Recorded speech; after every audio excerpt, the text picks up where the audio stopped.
Hi guys, welcome back to the Grapplers Academy. Second episode for this week, discussing the Kimura. If you've not watched part one, I suggest you go back and watch that, where we discuss the breakdown of one of Jacare's matches from 2005 ADCC.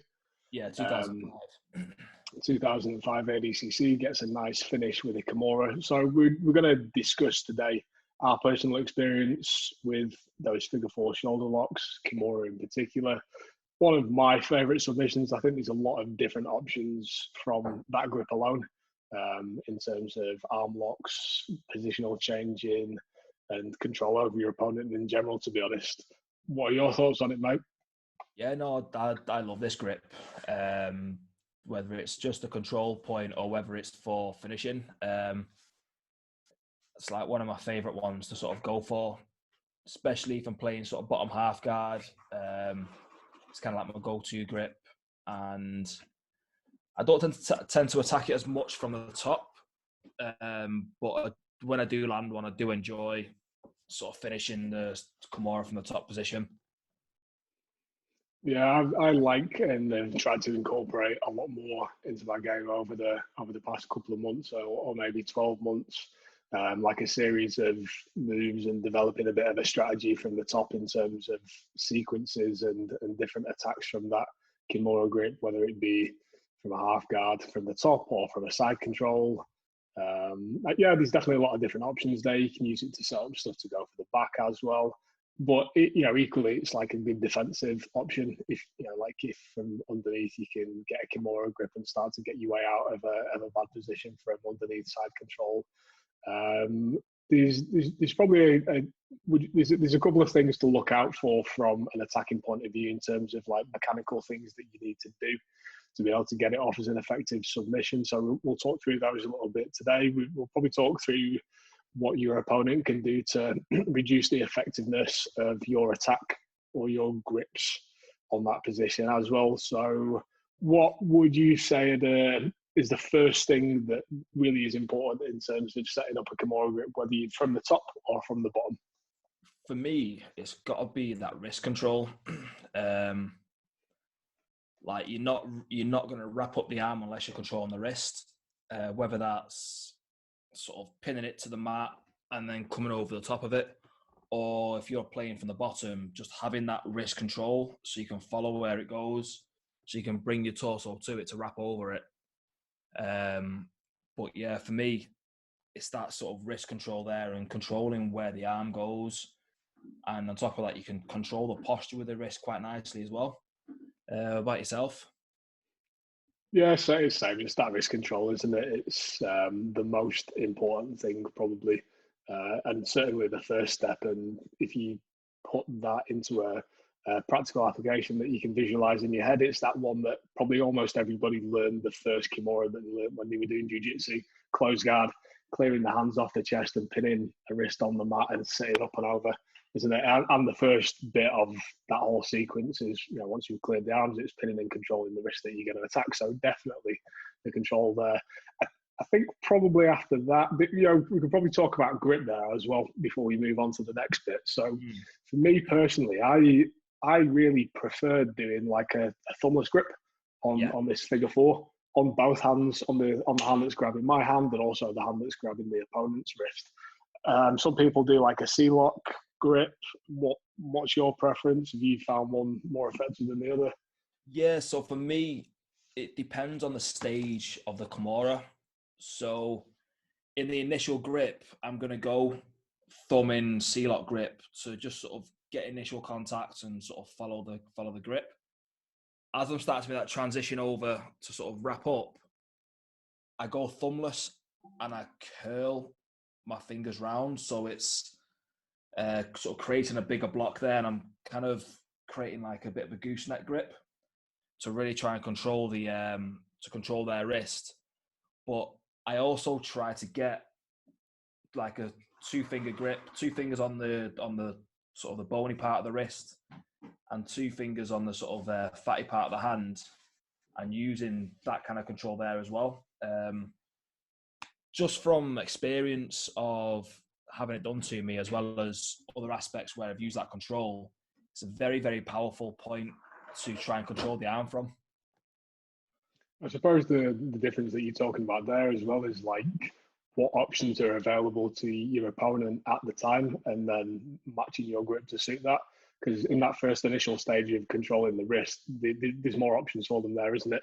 I suppose unless you're pinning their arm to the body or to the belly button area, like Jacare did in the match that we broke down the other day.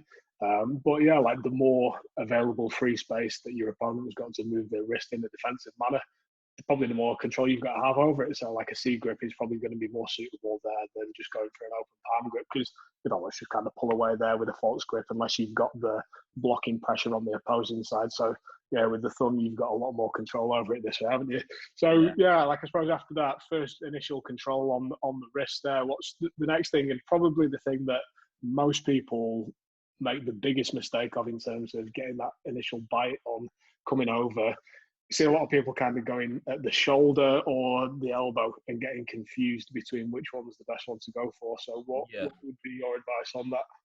For me, it's sort of bottom half of the upper arm. So between the elbow and the middle of the upper arm bit, that's where I'm trying to cover up with my arms. So I've got the grip there.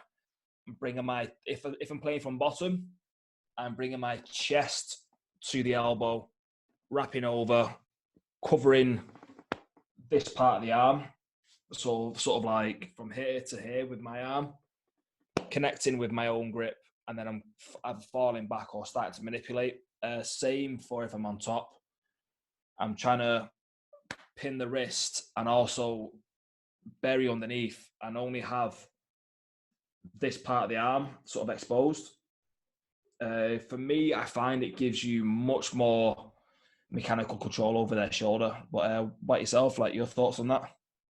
Yeah, it kind of is all down to leverage at that point, isn't it? You've got control of one end of the lever with the wrist control, and then we're trying to manipulate that shoulder, the elbow position to generate torque on the shoulder.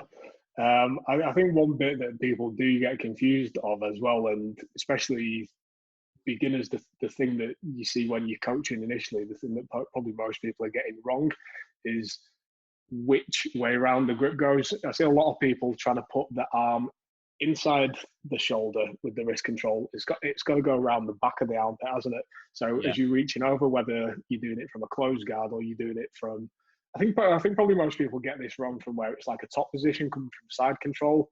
It's getting the arm on the wrong side. So your arm's got to go underneath the armpit, hasn't it, before you come to the double wrist lock to be able to generate the torque to lift it up. But yeah, like getting in at the elbow and getting nice and deep with that and having the control of your wrist and their wrist once you've got that elbow threaded through is definitely the most important bit. And I suppose probably for me, depending on which position you're trying to finish from, the mechanics of it are going to change slightly. Like if you've got somebody in like a north-south side control position and you're trying to finish it from the top, it's a little bit different in terms of where you're going to put your pressure. Well, quite a bit different from where you're going to put your pressure if you've got it from straight on from side control. Yeah. And that probably then leads us into the last and most important bit for getting the finish is being able to control your opponent's movement, then to stop the bits that you don't want to be moving from moving, and then being able to manipulate as much force and leverage on the bits that you do want to move moving. So I go through like what's your favorite position to finish it from, and like what are the slight tweaks on differences between controlling your opponent's body movement but still allowing for that rotation of the arm? Yeah, so I'll probably say my higher percentage finish is from bottom half guard for this at the moment. Well, not at the moment because we can't train, but currently my higher percentage is from bottom half guard. And what I'm doing is, as I'm connecting and taking control of the arm, I'm using my legs that are in the half guard to control the bottom leg. So I'm essentially, once I'm there, if they don't tuck the arm into the stomach to try and block it, I'm going to detach the elbow from the body, send the wrist past the torso, and then send the thumb up towards the back of their head. If they manage to roll, I'll come over with them.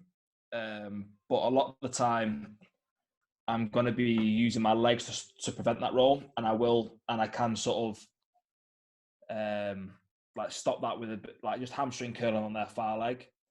And if that's not happening, I'll tend to shrimp out, step over with my other leg to put it into the hip to then give me a bit more stomping power to detach the arm from the body to then start the rotation. If I'm on top though, I'm a fan of getting it from side control.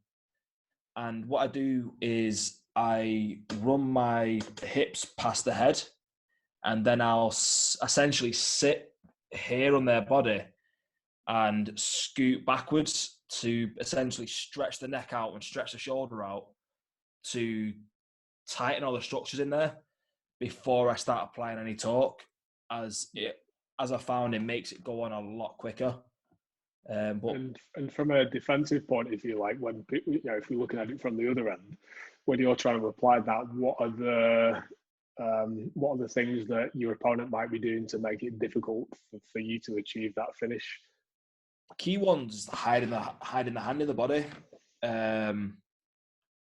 but like there's transitions that when they start to do that, I will go for secondary attacks. So typically when that happens, that's when I'll step over the torso to get the bite on the hip to extend, or bring the hips over and go to a secondary attack, or I'd almost let them go for that pass, to go for that sort of punch and roll pass.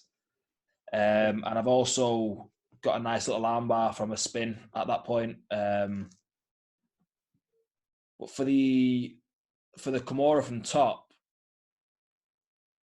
I tend to just sort of be stubborn and just make their life more miserable. Or I'll go for the once I'm there, I'll switch my grip. So this one's got hold of the wrist. I'll switch this grip to this grip, and then I'll wrap over the elbow to get that little hug, and then get like a bit of a bicep slice plus the shoulder crush. Nasty finish. And a lot of nastiness, yeah. I think like the thing that I see most from a defensive point of view from people, like if it's the gi, they'll grab their own gi here, or they'll grab the belt, basically trying to stop you from detaching this arm from the body and sticking it behind them. Sometimes people grab the inside of the pant, or the gi pants is another one. And no gi, people like to trap their hand on the inside of the thigh. And basically every single one of those things are doing is trying to put a grip in place that's stopping me from taking that arm away from the body and sticking it behind the back. And depending on how good the person's grip is, it's going to be more or less difficult to detach that arm from that position. But they're at the mechanical disadvantage with the right application and direction of force. It's fairly easy to separate that. I wouldn't say that is an effective defense. It's more of like a preventative tool. It buys them a little bit more time to think about position and maybe start to get themselves into a better position there, doesn't it? But essentially, from a defensive point of view, I guess what you'd be looking to try and do is go back and put your body position in the opposite direction from what your opponent's trying to generate the force, because it's a rotational position on the shoulder. So you want to try and align your body back up with the direction that the person who's putting the Kimura on you wants to take it. So essentially, you want your arm back straight in line with your body, as opposed to it going in the opposite direction. So I want to get my shoulder back down here and straighten everything up.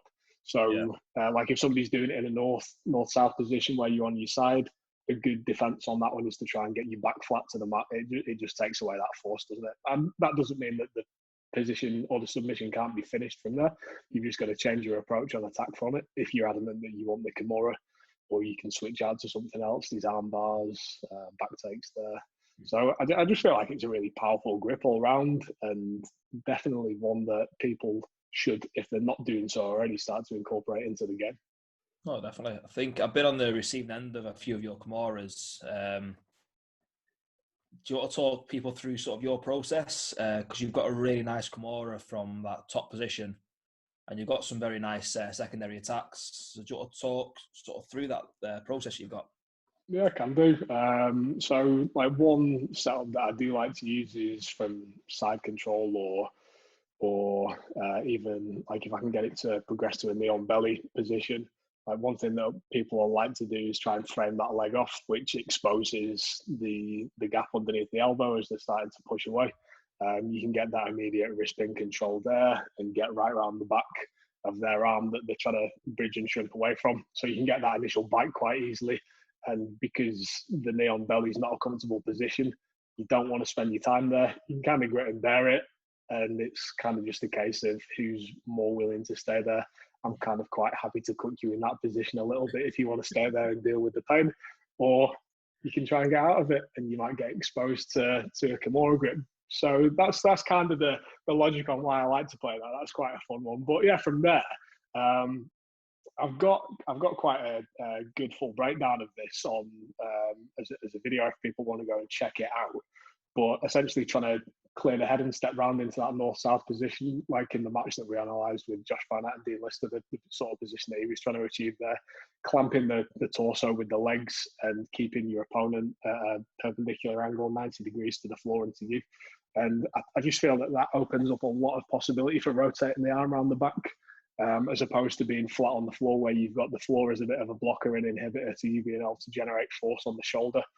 And off the back of that, like you were saying as well, those defensive things where we can grab if it's the gi on the gi top or the pants or the belt. We've got like secondary attacks there where we can step over with the leg on both hips. You've got a nice finish there. We can go for arm bars, like a couple of sneaky submissions as well, which a few people have been on the end of, like a head scissor or a neck scissor with the legs. That's quite a fun one as well.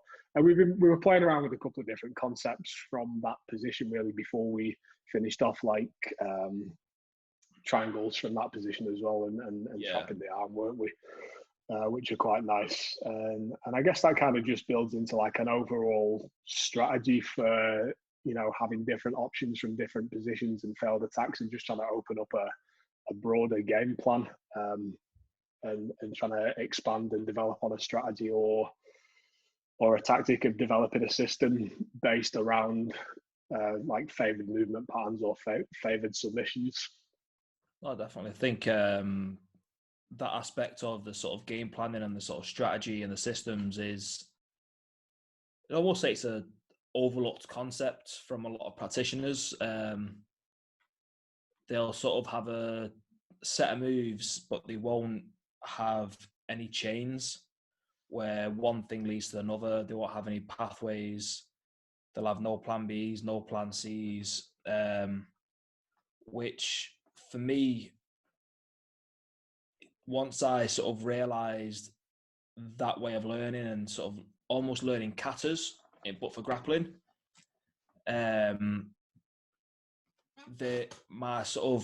my learning and the sort of the way that I play kind of really improved quite quickly, and my understanding of the sport and positions grew pretty quickly as well. But yeah, what's your thought on sort of the way sort of using sort of katas or movement patterns and strategies? Like, is it something that you're using? Like you mentioned, that you got your system there for your Kimura, but is it something that you're implementing as well? Yeah, it's I can't remember exactly at which point in my training of jiu-jitsu that I started to implement this, but probably the first thing that I started to play around with it was with a DARS, and the same I've done after I learned that was successful. I've applied it to different strategies and systems that I've tried to develop on as well.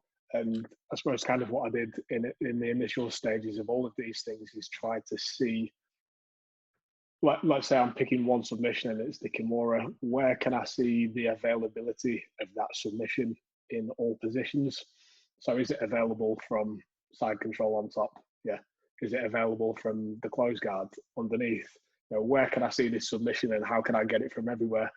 And then once you've got that, and I kind of think about it like a 3D model in your head, because you'll probably learn one technique in one position and it's pretty linear, isn't it?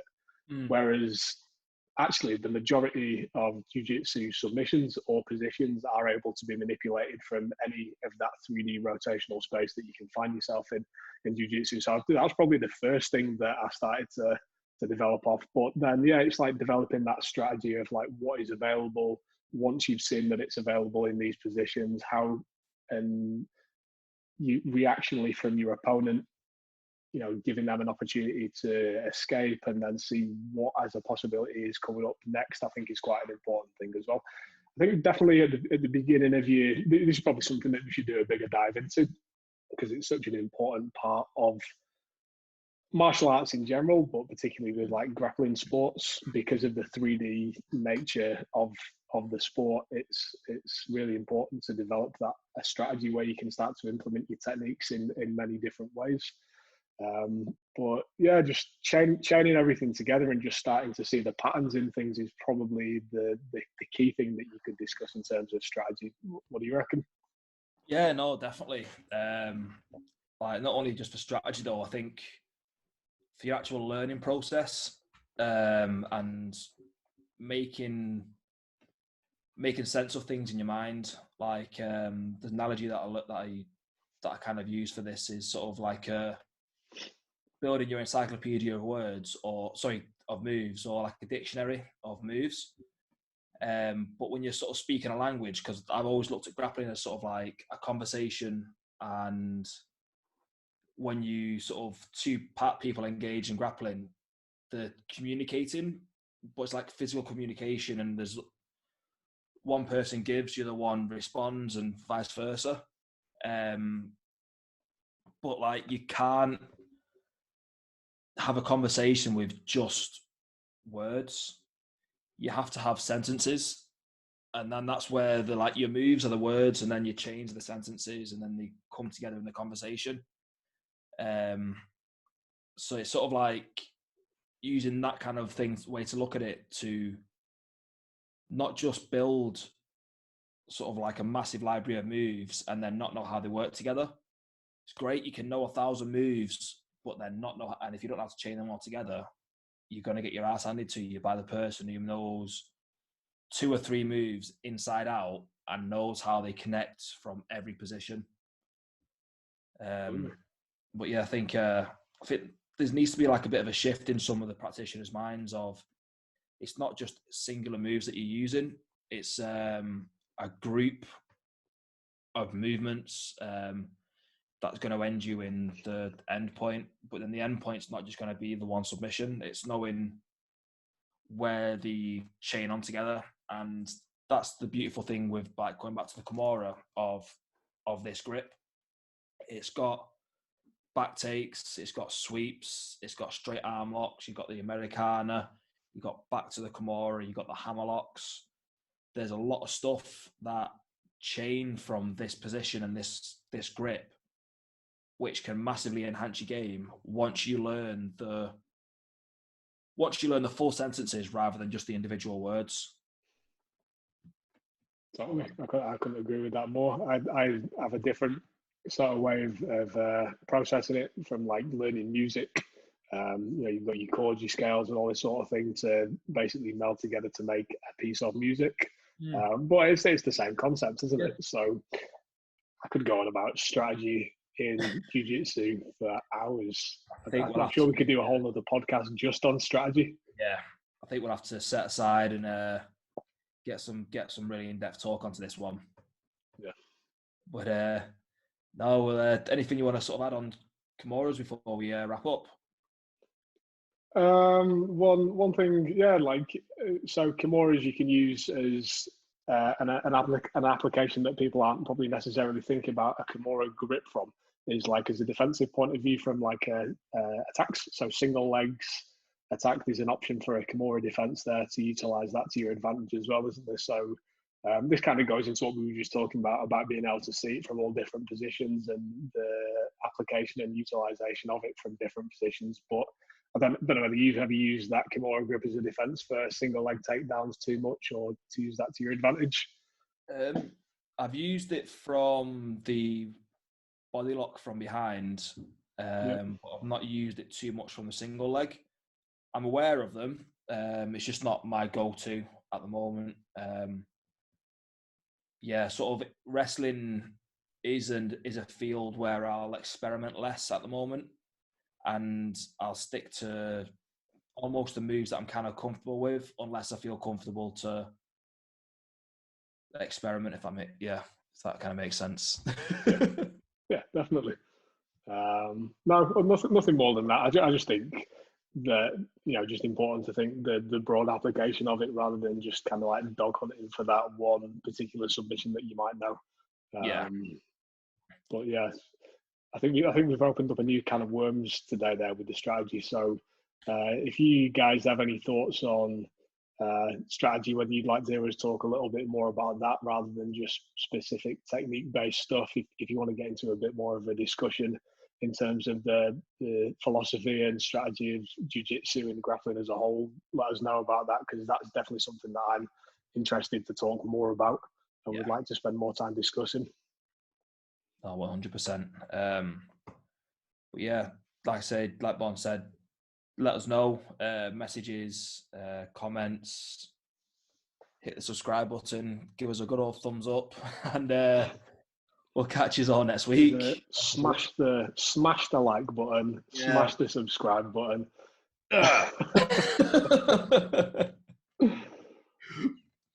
But no, thank you everyone. We'll catch you all next week.